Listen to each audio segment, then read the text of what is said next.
ver essa história.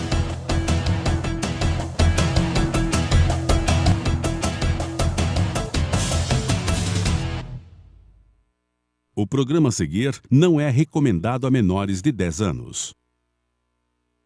O programa a seguir é uma produção independente. Todo o conteúdo é de responsabilidade dos seus idealizadores.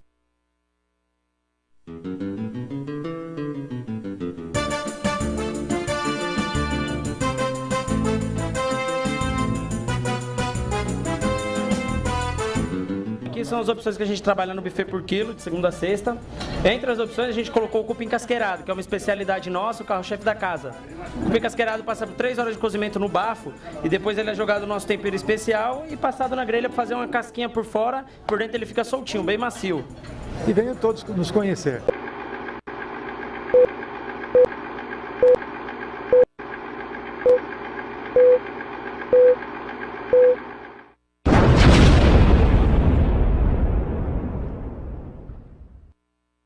Olá, senhoras e senhores, meu nome é Felipe Ferreira, você está assistindo ao Jacaretanga e certamente você conhece alguém que diz que o governo Lula foi bom. Por isso, hoje vamos desmentir essa falácia, então já se inscreva no nosso canal e ative o sininho. Pessoal, vamos ser honestos, assim que o Lula assumiu em 2003, o país já vinha de uma estabilidade econômica de 8 anos graças ao Plano Real. Fora que no começo do seu mandato em 2003, alguns fatores externos ajudaram no crescimento do PIB brasileiro. O primeiro deles foi a China, que vinha crescendo bastante há décadas e resolveu comprar commodities brasileiras, como petróleo, soja e minério de ferro. Na época, o dólar estava muito enfraquecido e como as commodities são negociadas com a moeda americana, o Brasil lucrou bastante. Outro fator que ajudou o governo foi o baixo endividamento do povo brasileiro até então, comparado aos outros países, que possibilitou o Lula a expandir o crédito, inserindo mais dinheiro na economia. Só que todo mundo sabe que isso causa inflação, mas a baixa do dólar e o controle artificial da economia através da alta dos juros pelo Banco Central contribuíram um pouco para o Lula. Para se ter noção, pessoal, a porcentagem de crédito no PIB entre 2003 e 2010 saltou de 24,6% para 45,2%, ou seja, é muita coisa. Então, graças ao Lula, o pobre pôde sim comprar geladeira e andar de avião, só que ele nos tornou um dos povos mais endividados do mundo. Não é à toa que 60 milhões de brasileiros têm o nome sujo atualmente. Na reta final de seu governo, o cenário mundial começou a mudar e o Brasil passou a sentir o reflexo das cagadas que o Lula vinha fazendo. Porque ao invés do cara ter se preparado para a retomada do dólar, ele aproveitou a época de vacas gordas e começou a roubar um pouquinho aqui, um pouquinho ali junto com seus companheiros, subiu os impostos e os gastos públicos. E ainda tem gente que diz que PT significa Partido dos Trabalhadores. Trabalhadores, é boa essa. Mas voltando ao Lula, se ele tivesse usado essa época de vacas gordas entre 2003 e 2008 para realizar reformas estruturais como a tributária e a trabalhista para um crescimento sustentável da economia, certamente não estaríamos tão na merda como hoje. Porque dinheiro tinha. Afinal de contas, entre 2000 e 2010, os impostos passaram de 29,99% do PIB para 34,19%. Ou seja, muita coisa. Só que eu também não vou ser desonesto aqui, tá, gente? O Lula até fez uma reforma da Previdência em 2003, só que ela foi tão fraca que em 2010 já tínhamos 94,3 bilhões de reais de déficit na Previdência. E graças à sua sucessora, o déficit atual está em aproximadamente 210 bilhões de reais. Ou seja, era remendo novo em calça velha, assim como a reforma atual do Temer. Lembrando também que uma das poucas mudanças que o Lula fez na segurança pública resultou no caos, porque em 2005 aconteceu o plebiscito sobre o Estatuto do Desarmamento, que não foi aprovado pelo povo e mesmo assim entrou em vigor. Ou seja, o governo foi muito autoritário e isso também espantou um pouco os investidores externos. Ai, Felipe, mas o Lula pagou a dívida externa de 15,5 bilhões do FMI. Sim, pagou, mas por isso criou uma outra dívida de 12,4 bilhões com o mercado financeiro a juros maiores e no final do seu segundo mandato, o aumento do valor dessa dívida já tinha saltado em 105%. Então diz aí, adiantou alguma coisa? Não, né? Era melhor ter ficado com a outra dívida que tinha juros menores.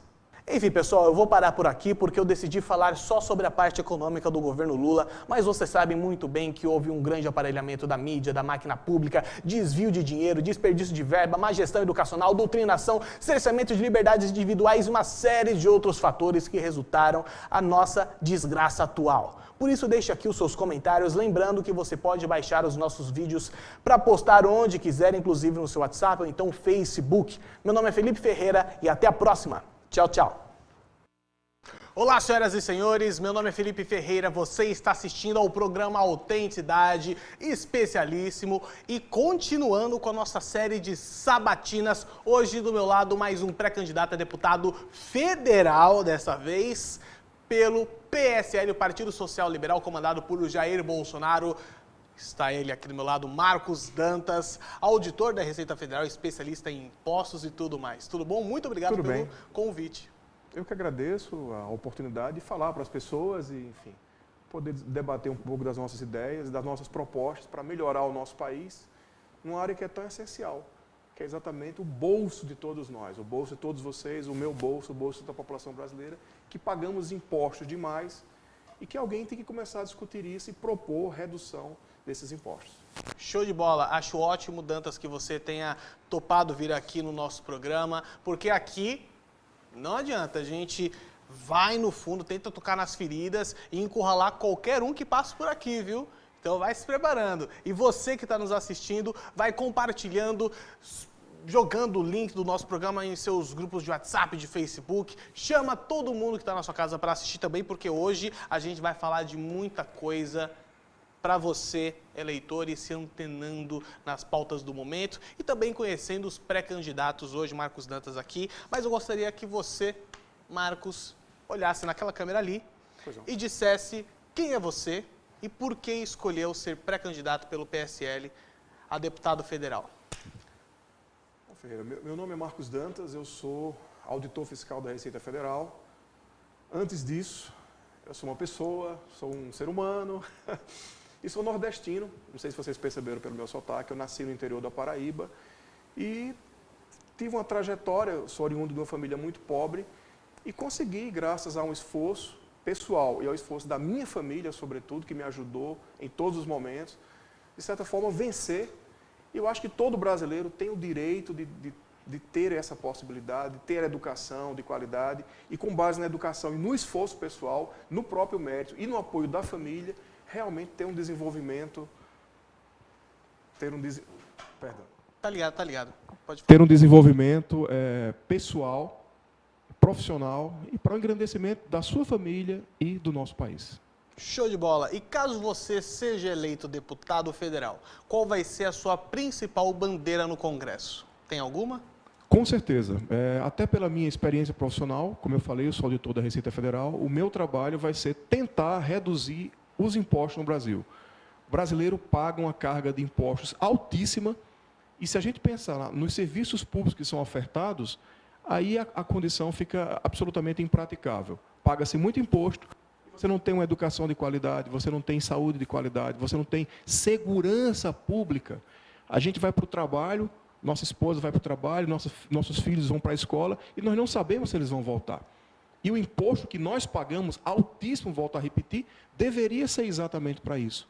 Para que nós tivéssemos a garantia de que o Estado vai nos dar segurança pública, vai nos dar educação de qualidade, vai nos dar, enfim, infraestrutura, e nós não temos isso. Então, a nossa principal bandeira no Congresso Nacional será lutar por uma adequação dos impostos para que nós tenhamos uma redução dos impostos no nosso país.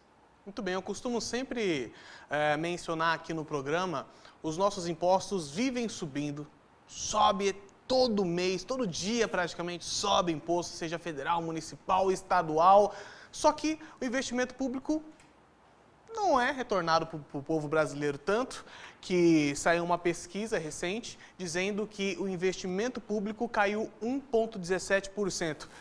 Se o investimento público caiu, para onde está o nosso dinheiro? O imposto aumenta, o investimento cai. Não, a balança não está respondendo aqui. Tem algo de errado não está certo, Marcos Dantas. Inclusive, eu gostaria até de me recordar aqui de um evento que eu fui em que você estava também, junto com o Alexandre Frota. Vocês fizeram uma mesa redonda sobre a greve dos caminhoneiros, e eu vi você falando de uma coisa muito interessante, que é a curva de Laffer. Você pode retomar esse assunto e essa explicação, porque eu lembro que você tinha dito que quando a curva de Laffer ia chegar no seu pico, haveria uma revolta na sociedade e todo mundo ia falar, não, nós não aceitamos, e foi o que aconteceu com a greve dos caminhoneiros, né? Você pode exemplificar um pouquinho mais isso para o pessoal que está assistindo a gente? Eu vou falar de forma bem simples, naturalmente que esse é um gráfico, né, um gráfico matemático, com base em estudos desse matemático e desse pensador Laffer, e ele propõe o seguinte: quando você paga um valor pequeno, quando a alíquota do seu imposto é pequena, todas as pessoas daquele país, elas se dispõem a pagar. Agora, quando você vai aumentando a alíquota, 5, 10, 15, 20, à medida que você vai aumentando as alíquotas, que as pessoas vai doendo mais no bolso, as pessoas começam, opa, já não é mais interessante assim pagar impostos. E o Laffer chegou à conclusão de que, em algum momento, essa curva ela tem um pico. A partir daí, as pessoas não pagam mais. O que eu colocava naquela ocasião, que a greve dos caminhoneiros, na verdade, o que a gente entende como greve dos caminhoneiros, na verdade, era uma revolta tributária. Os caminhoneiros queriam uma redução no valor dos impostos cobrados no diesel, para que fosse possível continuar a atividade deles. O valor do imposto cobrado no diesel era na ordem de quase 40%. Nossa, absurdo. É muito alto. E aí o que acontece? No fundo, o que eles estavam querendo era exatamente isso, uma redução dos impostos, que, por conta dessa revolta que gera no ser humano essa sensação de que eu estou sendo explorado, eu estou trabalhando só para pagar imposto. E o Laffer, ele fala exatamente isso. Em algum momento, todas as sociedades, se você continua aumentando demais os impostos, as pessoas vão se revoltar e não vão mais pagar. Ele dizia que o limite era 35%, é isso? Veja bem, esse número é um número que varia de país para país e em função do tempo também. Por exemplo, numa sociedade como a Dinamarca, onde o Estado provê tudo, provê educação gratuita, provê saúde gratuita, provê uma série de serviços de boa qualidade, as pessoas se dispõem a pagar um pouco mais. No caso do Brasil, onde nós, além dos impostos, temos que pagar saúde, porque a gente paga o plano de saúde. Temos que pagar educação, porque nossa filha vai para a escola particular. A gente paga tudo em dobro. Temos que pagar nos nossos condomínios, nos nossos prédios, tem que pagar a segurança privada, porque se você não tiver o porteiro, alguém vai entrar e vai te assaltar. Enfim, no país em que nós temos essa quantidade enorme de impostos e essa pouca qualidade nos serviços públicos, essa curva de Laffer, com certeza, é num valor bastante baixo. E hoje, no Brasil, nós estamos em torno de 34%, ou seja, mais de um terço do que nós produzimos enquanto país, todas as riquezas do nosso país, um terço delas, de cada 3 milhões, bilhões que nós produzimos, é apropriado pelo Estado. Então, a curva de Laffer, um estudo nos Estados Unidos provou que na faixa de 33, 34, as pessoas começam a se revoltar e já não querem mais pagar imposto. É exatamente onde nós estamos hoje no Brasil. É impressionante, né? É impressionante. Como essa teoria estava certa e provou e prova como com fatos, né? O que a gente está vivenciando aqui no Brasil. Acho isso muito legal. Só que um dos grandes problemas do nosso país não é só a questão ideológica, como diz o Bolsonaro, e sim a corrupção também. Como você, como um auditor da Receita Federal, pode contribuir no combate à corrupção dentro da Câmara? Você já vem dizendo em entrevistas também que exerce esse papel fora do Congresso. O que muda entrando em relação ao trabalho que você já tem desempenhando e como um deputado federal pode auxiliar nesse processo? Essa é uma pergunta que me dá uma grande alegria, porque eu vou poder falar para as pessoas um pouco do nosso trabalho. A gente brinca que só quem gosta de fiscal é a mãe. E quando ela cai na malha, nem a mãe gosta da gente. Só que, felizmente ou infelizmente, as pessoas não sabem, mas os auditores da Receita Federal, assim como os auditores do Estado e assim como os auditores das prefeituras, eles exercem um papel muito importante no combate à corrupção. Extremamente importante no combate à corrupção. Para você ter uma ideia, a Operação Lava Jato, que está mudando o país, que está metendo na cadeia um bando de salafrário, que roubou o nosso povo durante tantos anos, essa operação tão importante, as pessoas ouvem falar no juiz Moro, uma pessoa séria, uma pessoa honesta, uma pessoa decente. As pessoas ouvem falar no Dallagnol, que é o procurador, honesto, sério, decente, firme. As pessoas ouvem falar nos delegados, nos agentes da Polícia Federal, que também atuaram de maneira firme e continuam atuando. Mas as pessoas não falam nos auditores da Receita Federal. E fomos nós, por incrível que pareça, que com auto de infração, uma fiscalização de um posto de gasolina que nós iniciamos em Brasília, descobrimos que existia uma quantidade absurda de dinheiro que era enviado para o exterior. A partir desse auto de infração, foi encaminhado ao Ministério Público, o Ministério Público pediu provas à Polícia Federal, e a partir daí teve início a Operação Lava Jato. E não somente isso. Em todas as fases da Operação Lava Jato foi criado um grupo de auditores fiscais na Receita Federal que serviu exatamente para coletar provas. Então, aquelas provas que meteram na cadeia um monte de salafrário, nós, auditores fiscais, temos uma participação ativa nisso aí. E o cruzamento de dados, que é a coisa mais interessante. Nós temos sistemas na Receita que fazem cruzamento de dados.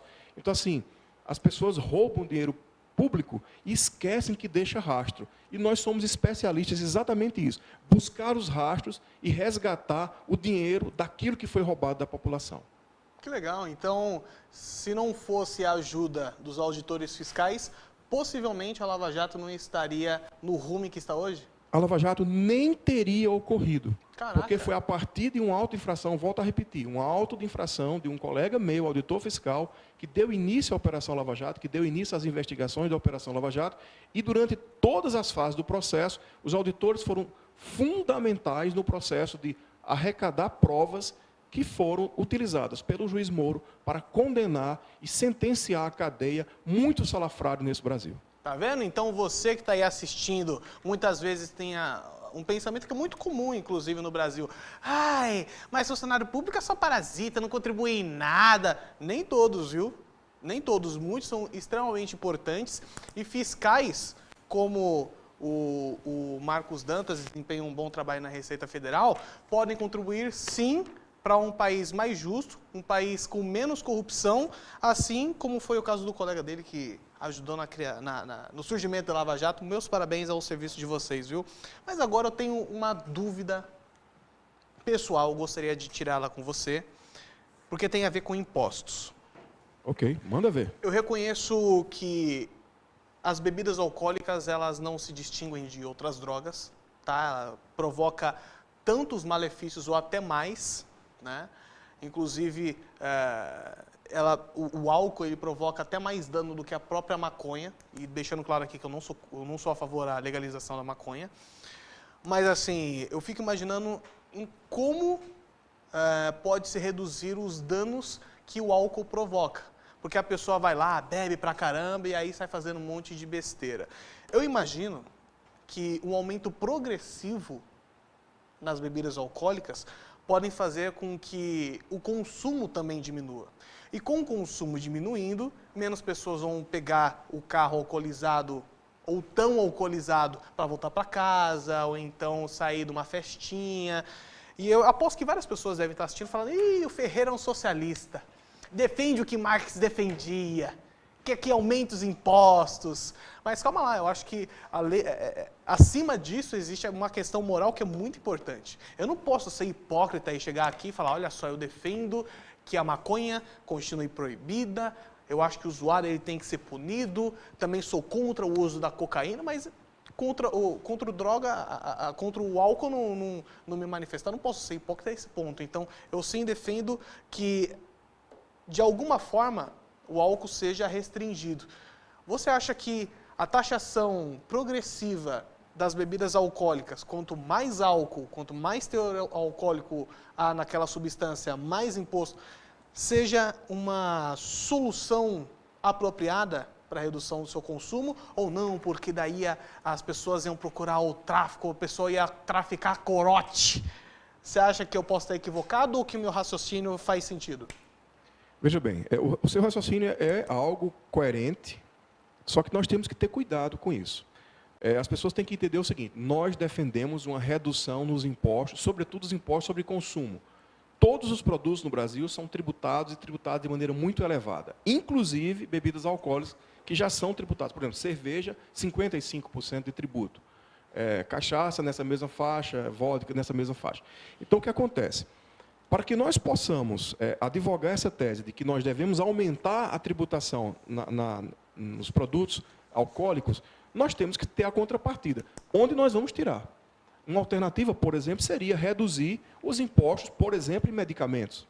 O Brasil é o país que cobra mais impostos sobre medicamentos. Nós cobramos 36% de impostos sobre medicamentos. É absurdo o que se cobra. Então, assim, se nós, dentro de uma possível reforma tributária, possamos reduzir os impostos sobre medicamentos, reduzir os impostos sobre alimentos, sobre os produtos da cesta básica, aí sim faz sentido a gente propor mudanças dessa forma como você está sugerindo. Reconheço que é uma forma bastante eficiente. Vou te dar um exemplo claro. Cigarro. Cigarro no Brasil tem a maior taxação. Porque exatamente é interessante que as pessoas não consumam cigarro, porque cigarro provoca uma série de malefícios, provoca doenças e gera um problema muito sério, porque aquelas pessoas que ficam doentes com câncer de pulmão e com tudo mais, além de todo o drama familiar e pessoal, vai impactar nas contas públicas. Inclusive, deixa eu só interromper, perdão, até pela intromissão, mas eu vi, inclusive, um estudo que mostra que os danos que o cigarro provoca custam muito mais do que a arrecadação do mesmo. Então, mas o governo não vai proibir o cigarro porque traz muito dinheiro através de imposto. Só que ele gasta muito mais para reverter os danos. Pode continuar. Exatamente. A tributação elevada no cigarro, ela não se dá para arrecadar. Ela se dá para que as pessoas fumem menos. E está funcionando, não? E está funcionando. Naturalmente que é associado com uma série de outras estratégias. Proibição de você fazer propaganda, enfim. Um controle mais rígido nas crianças e nos adolescentes, que antigamente era chique fumar, né? Era divertido fumar. Hoje não. Hoje passa a ser algo que o grupo, as próprias crianças, os próprios adolescentes já não acham mais interessante. Da mesma forma tem que ser feito com as bebidas alcoólicas. Claro, aquela pessoa que gosta de beber, todos nós, eu gosto, você gosta, todos nós, em momentos de descontração, em momentos de confraternização, nós devemos ter essa oportunidade. Com moderação. Com moderação. Agora, claro, se você barateia demais, você vai estar propiciando acesso a que pessoas façam mau uso desses produtos e, consequentemente, gerem acidentes, gerem problemas. Mas eu concordo contigo que a tributação, a ampliação da tributação em bebidas, sobretudo aquelas de maior teor alcoólico, seria uma alternativa para ajudar a reduzir o seu consumo, desde que, volto a repetir, a gente conseguisse reduzir impostos em outras áreas, por exemplo, como é o caso dos medicamentos. Muito bem. Eu vou até aproveitar esse momento, vou fazer aqui uma observação. Você que gosta de ficar recortando vídeos para usar a seu favor, grave isso daqui, recorte isso daqui. Se caso, algum dia da minha vida, eu me filiei a algum partido, porque não é o PSL eu sou filiado, se algum dia eu me filiar e querer me candidatar a algum cargo público, se eu me atrever a querer me candidatar à presidência, por exemplo, nunca votem em mim porque eu vou ser um ditador, cara. Porque, assim, eu sou uma pessoa muito careta. Eu não bebo, eu não fumo, eu não me drogo de nenhuma forma, a não ser comendo doce, tá? Meu único vício é o doce, eu admito aqui. É um bom doce. É um bom doce, um belo chocolate, eu adoro chocolate, sou um chocólatra, inclusive. Assim, eu penso que se eu fosse presidente, eu ia gerar uma revolta civil absurda, cara, porque eu ia querer proibir o cigarro, porque eu odeio o cigarro, eu ia querer impor limites no consumo de álcool, eu ia ser o presidente mais impopular do planeta. Então, assim, aproveita e recorte esse vídeo aí. Se eu me candidatar à presidência daqui a alguns anos, fala assim, Felipe, você falou que ia ser um péssimo presidente, olha aqui, igual fizeram com o Datena recentemente. Pô, eu ia ser um péssimo político, velho. Aí, tanto que ele voltou atrás. Inclusive, o que você achou da desistência do Datena? Eu acho que o Datena foi coerente. Ele é um excelente comunicador. Sim. O papel dele, Deus coloca talentos nas pessoas para que as pessoas exerçam aqueles talentos. E Datena, Deus deu a ele o papel de se comunicar. Ele faz isso muito bem. E, como ele próprio disse, ele seria um péssimo político. Então, se ele fosse eleito, faria isso muito mal. Eu acho que ele foi coerente em manter-se naquilo que ele faz bem, que é a comunicação. Eu acho que ele faz um papel importante, ele denuncia aspectos importantes para a sociedade. Eu acho que ele exerce uma função importante, ele prestigia a polícia, ele fala da questão da criminalidade, enfim, ele força as autoridades públicas a olharem com mais carinho para essa área de segurança pública e, como ele próprio falou, seria um péssimo político. Então, Datena, parabéns para você, que realmente teve a humildade de recolher a sua campanha antes dela decolar e entender que o seu papel é como um grande comunicador no estado de São Paulo e em todo o Brasil, e você provavelmente, não seria tão bom, provavelmente seria até medíocre como político. Então, parabéns, que você, Datena, vai continuar sendo um grande comunicador. Parabéns. Você tinha citado a questão do medicamento, né, da redução dos impostos sobre medicamentos em si, né? Vou usar essa palavra mesmo, medicamentos. Mas você acha que seria suficiente a redução, então, a extinção dos impostos sobre eles para uma melhora absurda no sistema de saúde e prevenção de doenças, por exemplo?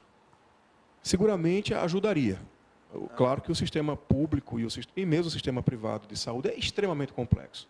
Há que se falar em profissionais da área médica, há que se falar enfim, toda uma estrutura que tem que ser montada, hospitais, clínicas, postos de saúde. Então não é só remédio. Não, o remédio é apenas uma ponta desse problema complexo que se chama saúde pública no Brasil. Sim. Que milhões e milhões de brasileiros não têm acesso e que, infelizmente, outros 14 milhões de brasileiros que hoje estão desempregados não têm condições de pagar plano de saúde e são obrigados a utilizar o sistema do SUS. Então, assim, reconheço que a redução de impostos sobre medicamentos seria uma forma, inclusive, de justiça social, porque o nosso povo já paga imposto demais e a redução de impostos sobre medicamentos seria muito bem-vinda, mas seguramente não é por si só algo que vai resolver o problema da saúde no Brasil. Há que se falar que nós temos que ter mais médicos, mais postos de saúde, mais hospitais, e esses têm que funcionar melhor. A gestão pública, na verdade, ela é muito ineficiente, ela é muito falha. Então, muitas vezes, você tem o hospital, você tem um médico, mas está faltando aquele equipamento que está para conserto há um ano. É muito comum a gente ver isso. Sim. E aí, como é que o médico vai fazer um bom diagnóstico se ele não tem aquele equipamento de apoio? Então, assim, a saúde pública talvez seja o nosso principal, ou pelo menos, se não o maior, mas um dos principais problemas do Brasil. Agora, reconheço que a redução de impostos sobre medicamentos com certeza ajudaria muito na solução desse problema. Inclusive, só abrindo parênteses aqui, vocês devem ter reparado que nos últimos vídeos do Jacareditanga e também no último ou penúltimo programa do Autenticidade eu estava meio fanho, porque eu acabei me gripando, graças à grande eficiência do sistema de saúde brasileiro, tá? Inclusive, muito obrigado, senhor Geraldo Alckmin, muito obrigado, senhor Márcio França, vocês são uns bosta, tá bom? Porque eu fui querer tomar a bendita vacina da gripe. E gripou. E gripei. Mas eu gripei porque eu não tomei. Mas não foi porque eu deixei de ir lá tomar. Eu fui 4 vezes no posto de saúde da minha cidade. E não tinha vacina? No primeiro dia não tinha. Aí fui no segundo dia. Também não tinha. Moça, tem vacina hoje? Moço, acabou de chegar. Só que a gente não pode dar hoje a vacina porque precisa colocar na geladeira. E se colocar na geladeira agora, não vai dar tempo da vacina neutralizar lá. Tem uma série de requisitos lá para você poder dar vacina, não pode dar do nada, assim. Tem que resfriar, alguma coisa do tipo. Tá bom, moça, então eu volto amanhã.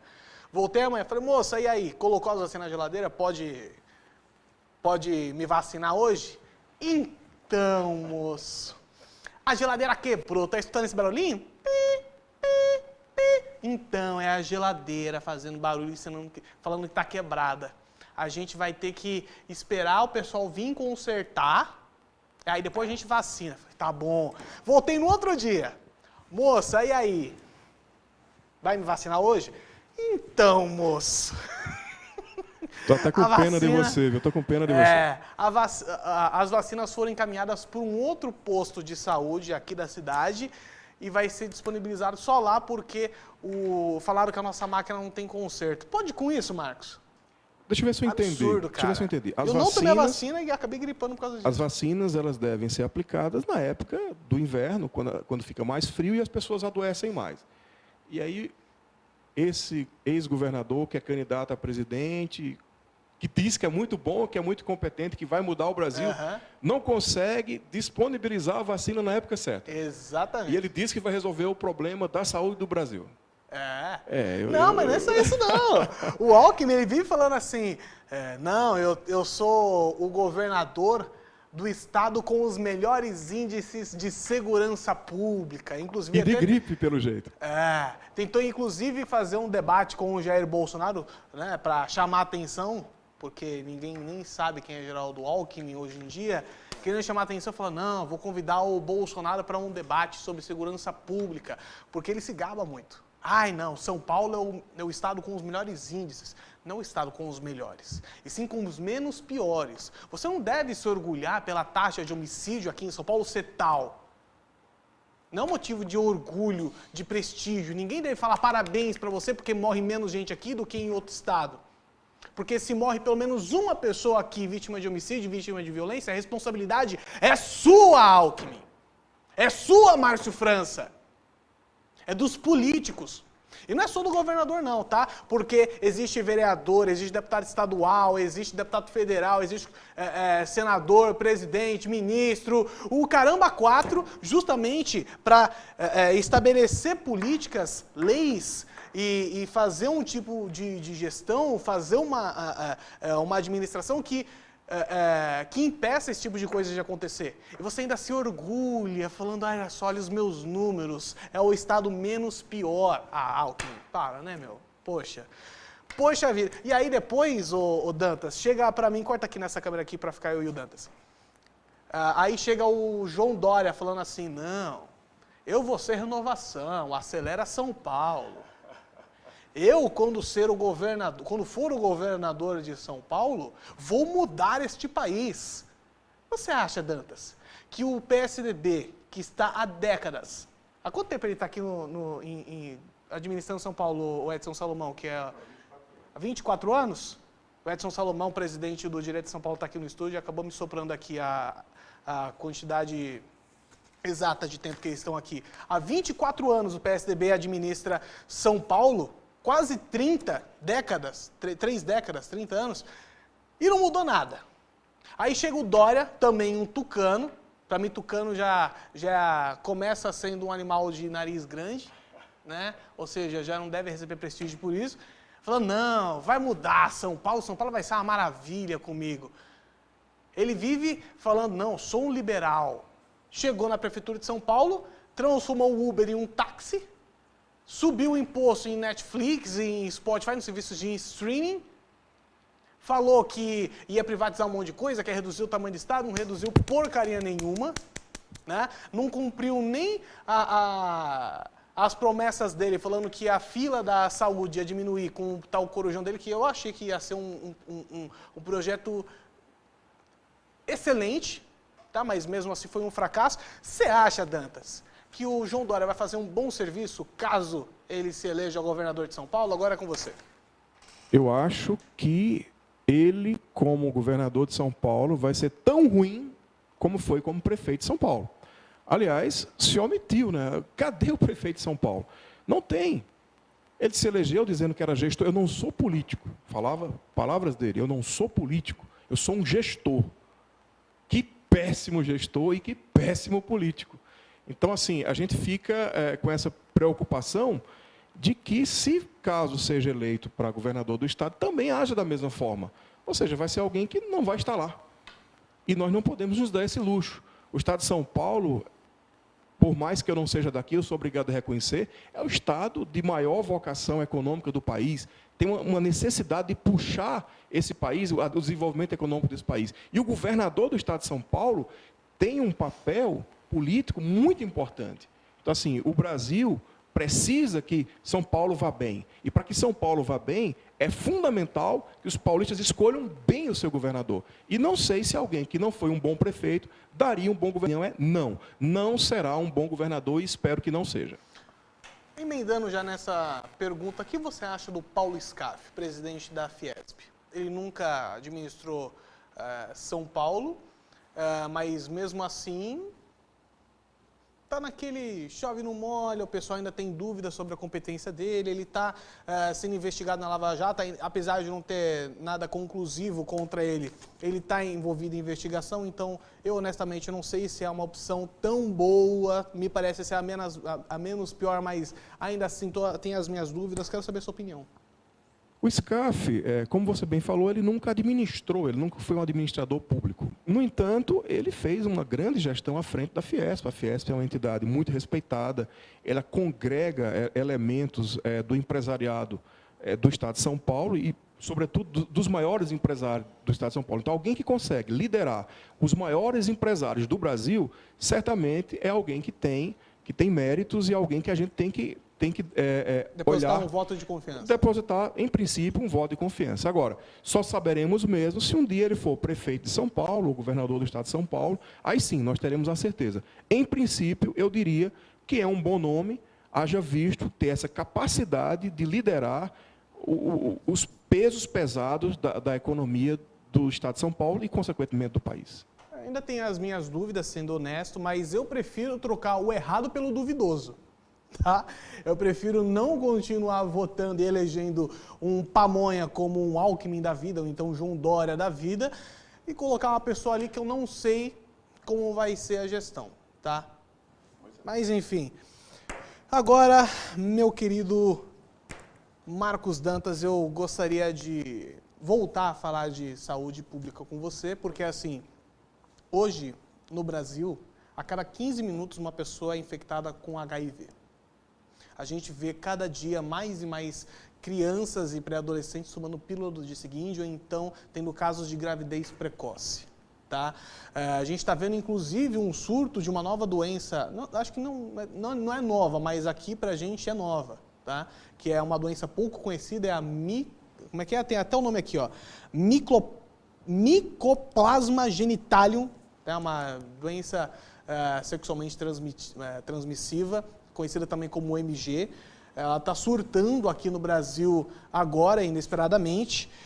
E eu queria saber se isso tudo é culpa também dessa introdução, ao meu ver, precoce das crianças ao assunto sexo.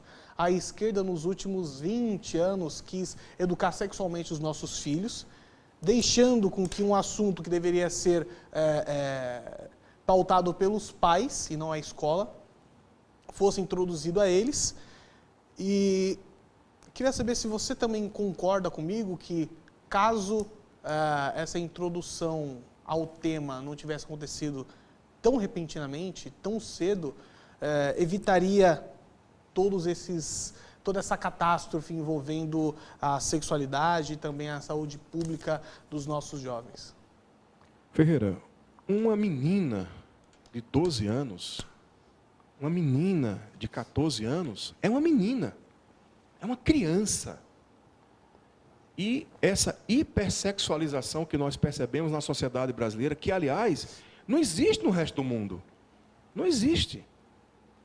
O Brasil, nós ligamos, eu fico constrangido quando algumas vezes, em alguns canais, eu não vou citar, obviamente, mas às vezes a minha esposa está assistindo um programa e minha filha, eu tenho uma filha de vai fazer 9 anos, e ela passa na sala, eu chamo a atenção dela, filha, olha aqui para o papai, porque não dá. Não dá para uma criança assistir aquelas novelas que passam às 6 da tarde, às 7 da noite, às 8 da noite. Não dá. Então, a sexualização na TV... a sexualização na TV brasileira é uma coisa absurda. E essa sexualização, ela se estendeu para as escolas de uma forma que nos causa muita preocupação. Sim. Eu, como pai, eu quero ter o direito de conversar com a minha filha, de explicar para ela exatamente como as coisas são e no tempo dela. Não dá para a gente tratar uma criança de 12, de 13, de 14 anos como adulto. Não é. Ela ainda está em formação. Então, assim, quando você introduz esse tema da sexualidade de forma muito precoce, você gera exatamente esse tipo de coisa. Você gera... a criança não sabe ainda lidar bem com o próprio corpo, não sabe lidar muito bem com as próprias emoções, não tem informações suficientes para lidar, enfim, com suas próprias necessidades, e muitas vezes mete os pés pelas mãos. E a escola, infelizmente, nessa matéria, está, ao meu ver, provocando grandes dissabores, está contribuindo de forma negativa para o nosso país. Não tenho dúvidas que se nós tivéssemos uma educação um pouco mais conservadora, e conservadora é aquilo que funciona há 2, 3 mil anos atrás, que é, olha, você deve fazer sexo com seu marido, você deve fazer sexo, quando muito, com seu namorado, depois que você tiver maturidade para isso. Não uma criança de 12, 13, 14 anos, já ingressar na vida sexual sem preparo emocional, sem conhecimento e gerando exatamente esse tipo de coisa. Sendo vítimas de AIDS, sendo vítimas de doenças infecto-contagiosas que vão, com certeza, causar sequelas para o resto da vida dessas pobres crianças. Inclusive, isso tudo faz parte de uma coisa chamada marxismo cultural, pessoal. E é muito importante que vocês se atentem a isso, porque parece teoria da conspiração falar de marxismo cultural atualmente, mas não é. Tá? Inclusive, eu critiquei aquele novo clipe do Nego do Borel, justamente por ele se render ao marxismo cultural, que é muito evidente hoje em dia. Porque eu, honestamente, não fiquei nem um pouco chocado quando no clipe ele foi lá e beijou um cara, né? Naquele novo clipe chamado Me Solta, né? Me Solta o nome do clipe. Ele foi lá, beijou o cara, e falando muito palavrão e tal, e aquela sexualização tremenda. Eu não gostei do clipe justamente por isso. Eu gosto do Nego do Borel, achei ele um cara engraçado, um cara competente, como cantor, inclusive, só que eu acho que ele vai cair no meu conceito se ele continuar explorando essa... Como é que eu posso dizer, Marcos? Essa imbestialização do público, porque não tem qualidade musical nenhuma aquela música que ele fez. Tá? É um bordão que é repetido quase a música inteira. Você vê ali uma clara divisão da... aí, o clipe está passando aqui. Uma clara divisão da sociedade por meio de um conteúdo audiovisual, porque esse tipo de conteúdo é o que contribui para a separação de gays e héteros, de homens contra mulheres, enfim.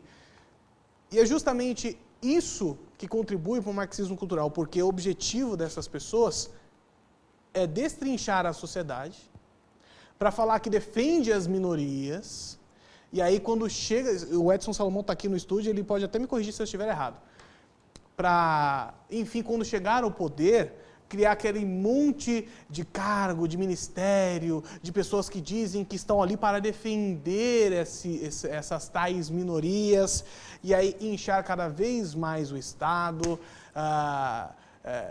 roubar cada vez mais o dinheiro do contribuinte, e isso é muito grave. E é tão importante que pessoas que defendam uma redução dos impostos no Congresso, porque é desse jeito que você corta o mal pela raiz. Quando você elimina o comunismo, que prega o aumento excessivo dos impostos através do Estado, você extingue o marxismo cultural consequentemente, não é? E eu, emendando já nessa pauta de marxismo cultural e tudo, Marcos, eu gostaria de saber... Essa aula que você nos deu de marxismo cultural. Que isso? Pode, vem cá, vem cá. Engraçado essa questão, o aumento progressivo de... Acho que o pessoal não vai escutar você. Pode vir aqui no estúdio. Com licença, Marcos. Edson Salomão vai fazer uma participação especial aqui no programa. Boa tarde, pessoal. Complementando em relação ao que o... Vou encostar aqui perto do Felipe. É isso aí. Gaste um pouquinho. É isso aí, galera. Complementando o que o Felipe está falando, essa questão do aumento gradual, progressivo dos impostos, é uma tática que os sociais-democratas utilizam. Tá? Quem são os maiores sociais-democratas no Brasil hoje? É o PSDB, o partido do Geraldo Alckmin, o partido do João Dória, né? Desse pessoal que já está no poder há muito tempo e que eles Eles usam dessa forma. O comunismo instrumentaliza o Estado para poder arrancar toda a propriedade privada, arrancar tudo aquilo que você ganha.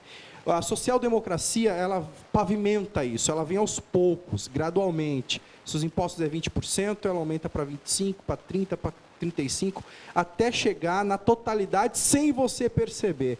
É que nem aquela lógica do sapo na panela de água morna, né? Coloca o sapo lá, água fria, põe para esquentar, começa esquentando, esquentando, esquentando. Quando vai ver, o sapo ele morreu ali, cozinhado sem perceber. É isso que a social-democracia faz. Tá? É isso que o PSDB vem fazendo em São Paulo durante décadas, é isso que o Geraldo Alckmin quer fazer com o Brasil e é isso que o João Dória quer perpetuar. Muito bem. Tá bom? Eu vou fazer o seguinte, vou até marcar contigo um dia, Edson, para fazermos um programa especial sobre isso. Perfeito. Está completamente convidado, aliás, está convocado. Muito obrigado pela sua contribuição. Mas agora eu quero saber, Marcos Dantas, qual vai ser a sua postura caso se eleja deputado federal em relação às pautas progressistas a favor da legalização do aborto, das drogas, da pauta LGBT e etc? A questão do aborto, eu sou cristão, e por ser cristão, e por também acreditar dessa forma, eu sou radicalmente contra o aborto.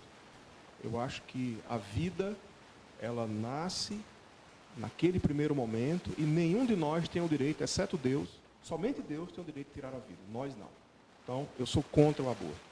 Em relação à legalização das drogas, radicalmente contra, qualquer que seja ela. Ah, droga recreativa. Não existe droga recreativa. Se tivesse droga recreativa, não seria esse nome. Droga é droga. Maconha é droga, cocaína é droga, crack é droga, destrói a família, destrói meus filhos, destrói seus filhos. Tem que ser combatida com rigor, total rigor. Em relação à questão da defesa das minorias. Das defesas das minorias. Eu acho que todo brasileiro é brasileiro. Quer seja homem, quer seja mulher, quer seja gay, quer seja hétero, quer seja o que seja. Desde que ele seja adulto, ele tem o direito de fazer o que ele quiser na intimidade do lar dele, onde ele quiser. Agora, a minha filha, quem vai educar sou eu. Os filhos dos brasileiros, somente os pais e as mães têm o direito de educar.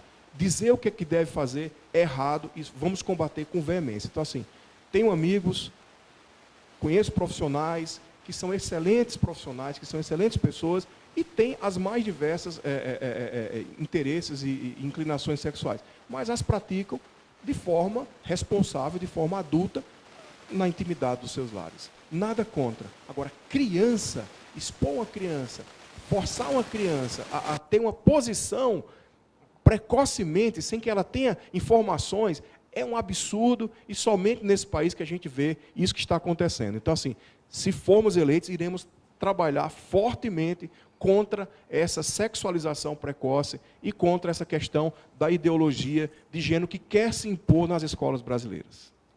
Agora, chegou o momento da treta. O momento da treta, eu vou colocar o Marcos Dantas na fogueira.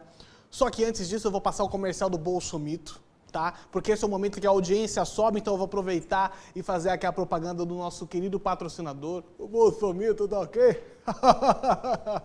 Então, vai rodar o comercial do Bolsomito e logo em seguida, como parte dessa sabatina promovida pela Autenticidade Jacareditanga, eu vou fazer você falar, no máximo, 3 palavras para definir uma série de pessoas, Marcos Dantas. Então, vai se preparando aí. A gente assiste Bolsomito, na volta a gente começa essa nova etapa da sabatina, que é a parte da treta. Roda!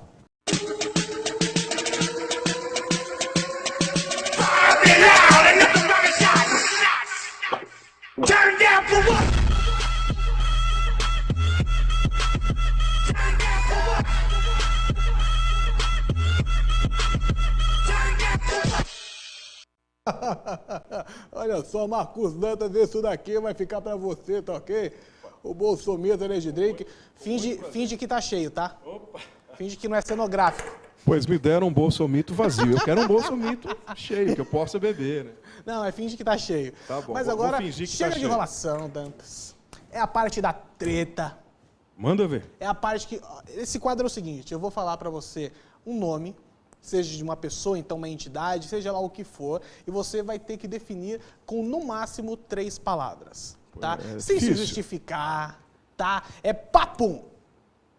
Jogo duro. Reto. Pode ser? Michel Temer. Decepção total. Geraldo Alckmin. Decepção completa. Marta Suplicy. Piada. Márcio França. Incógnita. Alexandre Frota. Um grande amigo. Jair Messias Bolsonaro. Esperança do meu país. Major Olímpio. Um amigo do peito. Paulo Scaff. Um incógnita. Edu Bolsonaro. Um amigo. Felipe Ferreira do Jacareditanga. Um sacana. MBL Movimento Brasil Livre. Sem comentários.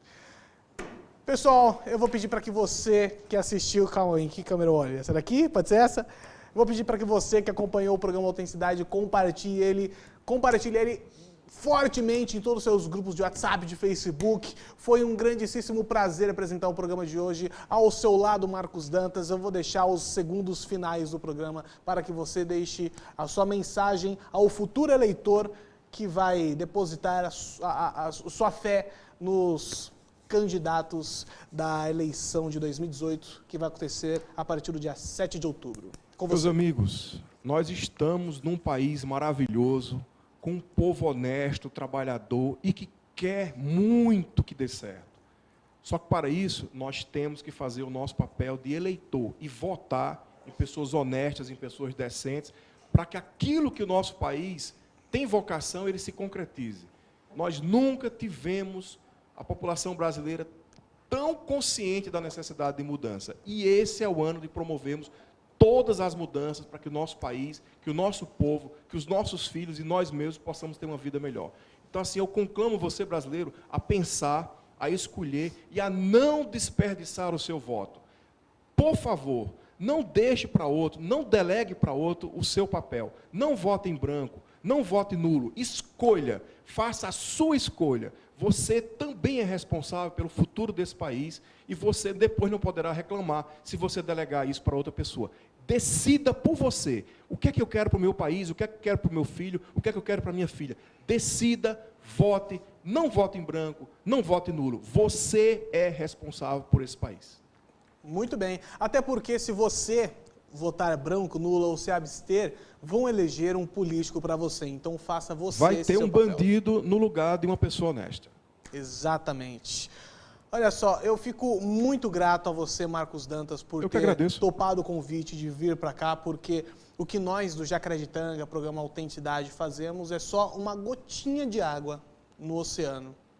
Tá? Nossa contribuição não é a maior do mundo, mas a gente sabe que sem essa gotinha o oceano será menor. Tá? E eu fico muito grato por você ter topado o convite aqui da nossa sabatina, porque... Foi um prazer.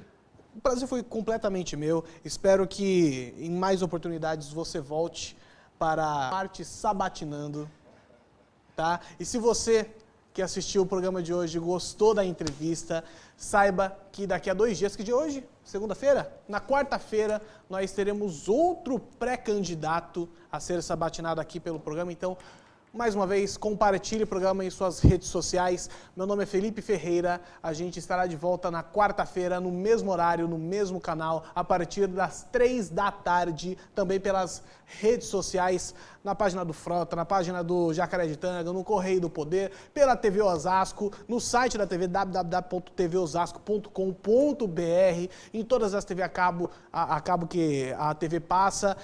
Enfim, encerramos por aqui. Até mais e tchau, tchau.